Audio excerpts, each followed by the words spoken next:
La foi coloniale, 1928, Léonce Vieljeux, c'était le maire de La Rochelle. Il y a le chapitre 1, le français excellent colonisateur. Le français est un colonisateur de premier ordre. Cette vérité demanderait à être colportée partout, ne fût-ce que pour détruire l'effet néfaste produit par une phrase affirmant le contraire.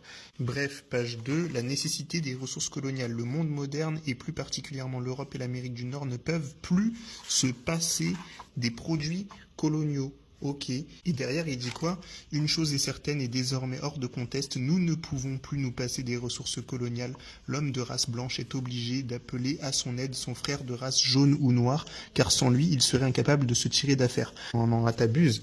La foi coloniale, Léonce Vieljeux. Obligé, je dois vérifier c'est qui Léonce Vieljeux, parce que là, c'est compliqué. Léonce Vieljeux, armateur colonel de réserve devenu maire de La Rochelle, déporté pour fait de résistance, exécuté dans la nuit du 1er au 2 septembre 1944, donc pour résistance. Et c'est ce mec-là. Et carrément, genre quand je vais sur Internet, je vois quoi? Je vois il y a un lycée ou un collège, je sais pas c'est quoi. Mais le problème, c'est que la vérité, Léonce Vieljeux, il a écrit ça. La foi coloniale, je continue. Chapitre 3, les hommes de couleur ont tiré avantage de l'arrivée des Blancs. T'abuses, il essaie de justifier les choses comme ça. Attends, faut savoir que Léonce Vieljeux, c'était le directeur de la propagande coloniale de La Rochelle. Pourquoi le gars voulait à ce point coloniser? Eh ben, je vais vous trouver un autre livre.